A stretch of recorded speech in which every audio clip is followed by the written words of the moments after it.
नमस्कार दोस्तों, मैं रवि। आपका डीडी क्लासेस में एक बार फिर से स्वागत है। पर्यावरण का एक नया अध्याय लेके जिसका नाम है पारिस्थितिकी।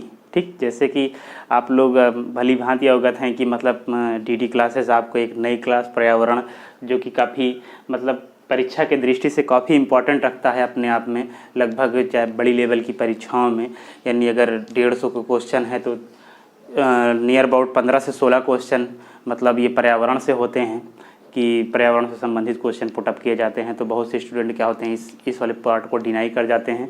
तो आइए इसी की कड़ी में आपको डीडी क्लासेस एक अच्छी तरीके से परिस्थिति की फैक्चुअल चीज़ें आपके सामने प्रस्तुत कर रहा है। तो आइए हम लोग देखते हैं परिस्थितिकी। देखिए दोस्तों, इसे नाम से ही क्लियर है पारिस्थितिकी। क्या क्लियर है? पारिस्थितिकी यानी मतलब क्या है?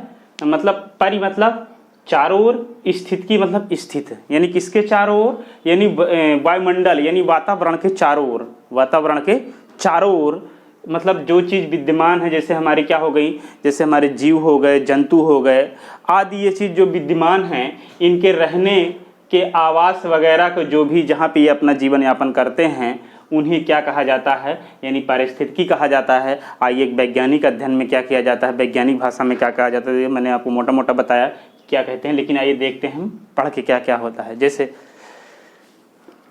जिसमें जीव समुदाय तथा उनके वातावरण के मध्य पारस्परिक यानी संबंधों का अध्ययन करते हैं। पारस्परिक संबंधों का अध्ययन करते हैं।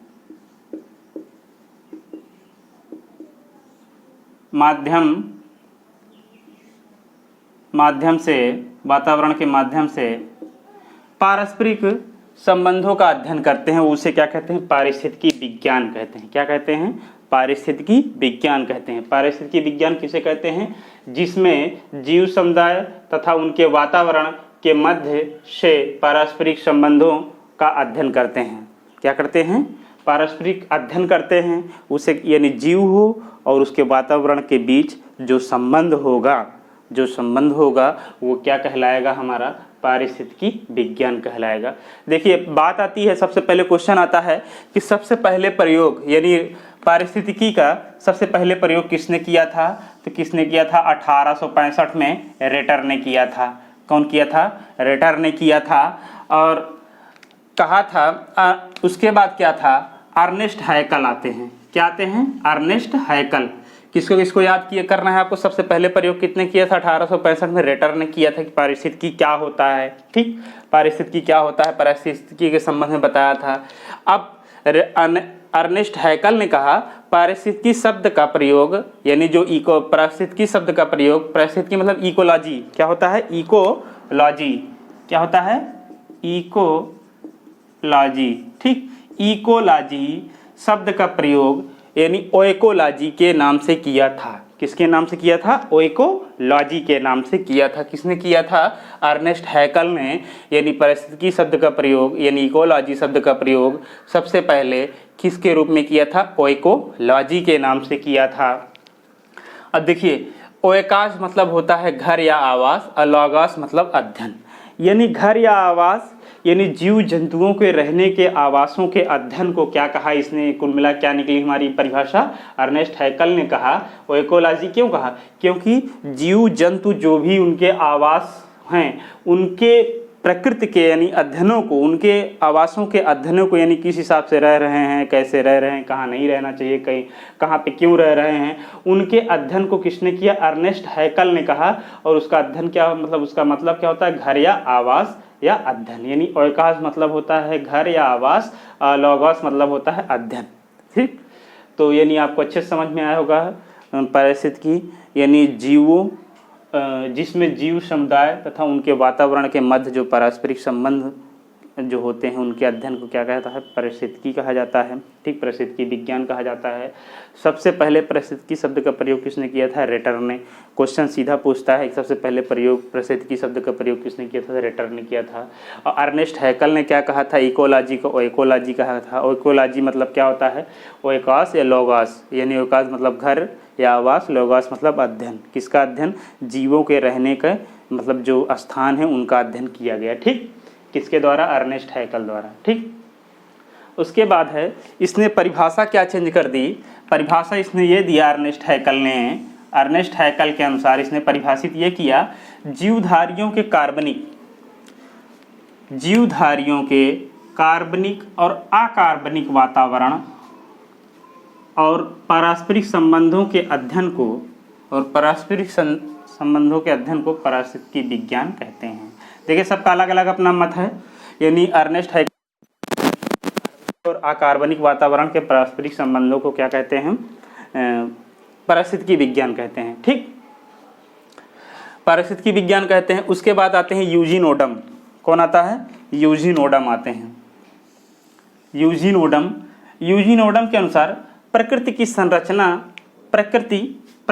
संरचना एवं प्रक्रिया का अध्ययन है। क्या पारिस्थितिकी क्या है? इनके यूजीन ओडम के अनुसार कहते हैं कि पारिस्थितिकी प्रकृति की संरचना, यानी प्रकृति जिस हिसाब से बनावट है, और प्रक्रिया का अध्ययन, यानी उसमें जो भी प्रक्रियाएं हो रही हैं, जो भी क्रियाएं हलचल हो रही हैं, उनका अध्ययन ही क्या कहलाता है?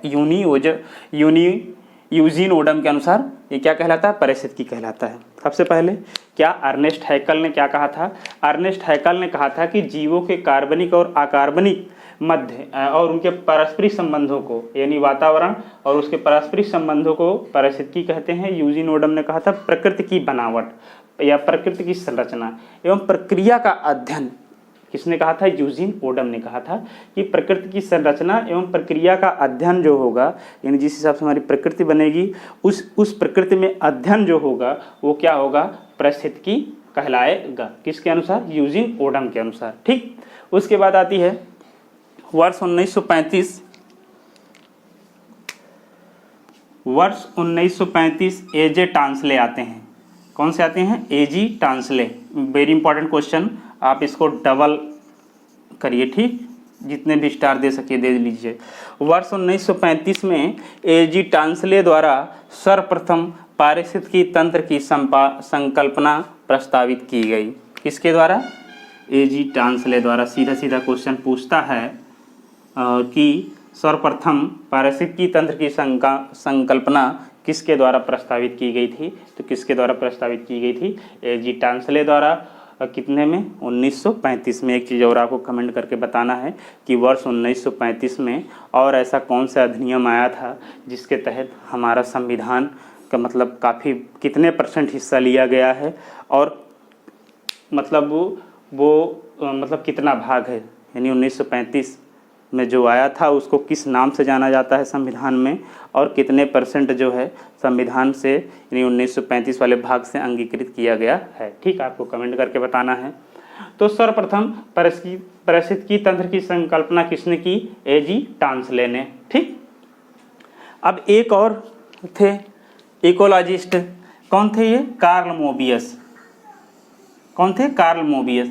कार्ल मोबियस ने इसे क्या कहा? बायोसिनोसिस क्या कहा? कि जीव पारिस्थितिकी तंत्र कहा। कार्ल मोबियस ने इसे क्या कहा? बायोसिनोसिस। इसका हिंदी अर्थ क्या होता है? जीव पारिस्थितिकी तंत्र होता है।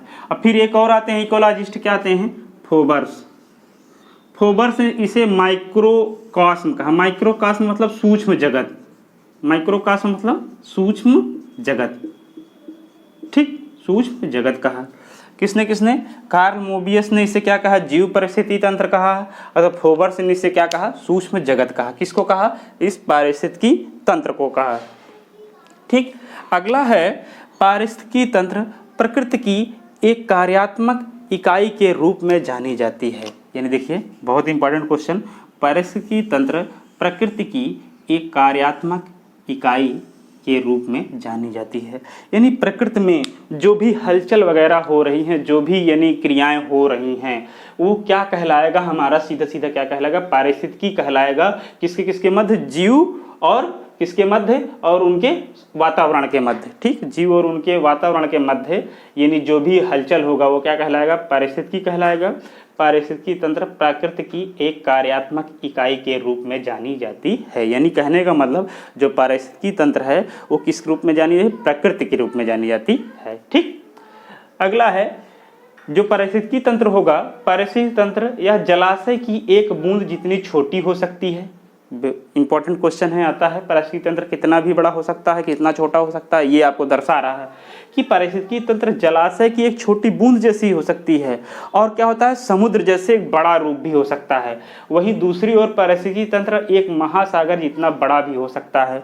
हमारी पृथ्वी स्वयं एक विशाल पारिस्थितिकी तंत्र है। ठीक, हमारी पृथ्वी क्या है, स्वयं एक विशाल पारिस्थितिकी तंत्र है। पारिस्थितिकी तंत्र इसलिए क्योंकि हमारी पृथ्वी पे तमाम तरीके के जीव रहते हैं और मतलब हर जगह अलग अलग वातावरण है। ठीक, तो इसीलिए क्या है, हमारी पृथ्वी स्वयं एक विशाल पारिस्थितिकी तंत्र है। ठीक दोस्तों, अगला क्वेश्चन है जयमंडल। अब देखिए जयमंडल में मिट्टी, शैल, जल तथा वायु की पतली परत है। किसकी पतली परत है, किसकी मिट्टी, शैल, जल तथा वायु की पतली परत है, जो पृथ्वी के चारों ओर आवरण मंडल के रूप में व्याप्त है। जो पृथ्वी के चारों ओर आवरण मंडल के रूप में, आवरण मतलब ढके हुए के रूप में व्याप्त है, सबसे बड़ा पारिस्थितिकी तंत्र है। ठीक, सबसे बड़ा पारिस्थितिकी तंत्र है। ठीक, अगला है पारिस्थितिकी तंत्र प्राकृतिक संसाधन होते हैं। पारिस्थितिकी तंत्र प्राकृतिक संसाधन होते हैं, यानी कहने का मतलब जो पारिस्थितिकी तंत्र का जो विस्तार होगा या उत्पत्ति होगी वो किसके द्वारा होगी, प्रकृति के रूप में होगी। ठीक, प्राकृतिक संसाधन होते हैं, इसकी अपनी उत्पादकता होती है। यानी कहने का मतलब जो चीज़, यानी जो भी कोई चीज़ जिस रूप में जाएगी, मतलब जिस रूप में जाएगी समय आने पर वो पुनः पनप जाएगी। जैसे क्या होता है, हम धान की खेती वगैरह करते हैं तो देखते हैं तो धान हमारा होता है, बट धान के समानांतर और अन्य घासें उग जाती हैं। क्यों उग जाती हैं, क्योंकि उनको पारिस्थितिकी तंत्र यानी प्राकृतिक संसाधन उस समय यानी समय के अकॉर्डिंग क्या हो जाते हैं, मिल जाते हैं। कहीं गेहूं की फसल में तो वो वाले हमें तो उपजते नहीं हैं वो वाली घासें। तो यही होता है, जैसे जैसे इनको पर्यावरण मिलेगा, जैसे जैसे इनकी मतलब पारिस्थितिकी यानी उनको रहन सहन का मतलब वो मिलेगी, सुविधा मिलेगी, उसी हिसाब से पनपेंगे।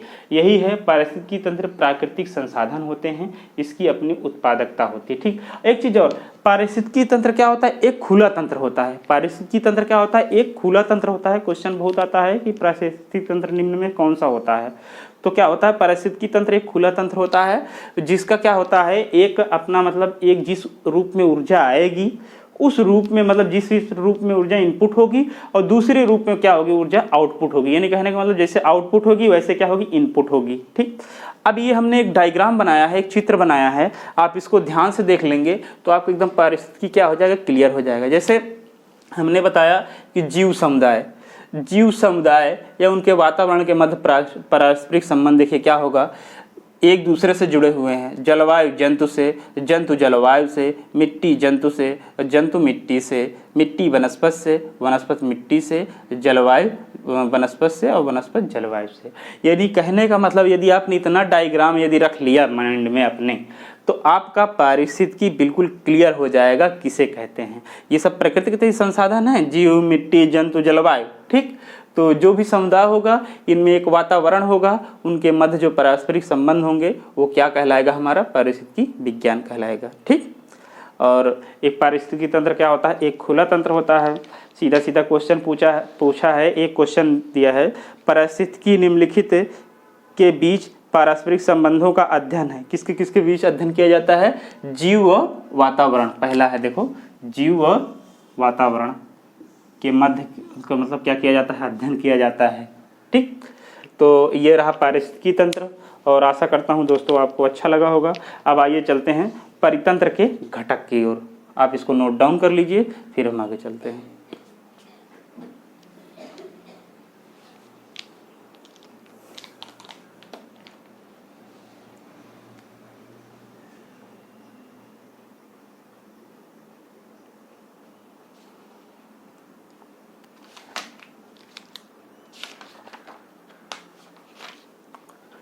तो दोस्तों पारिस्थितिकी तंत्र, आप ये पारिस्थितिकी हो गया, पारिस्थितिकी तंत्र हो गया, बट अगर पारितंत्र के घटक अगर ये हम बताएंगे तो आपको काफ़ी लॉन्ग वीडियो हो जाएगा और टाइम ज़्यादा भी हो जाएगा।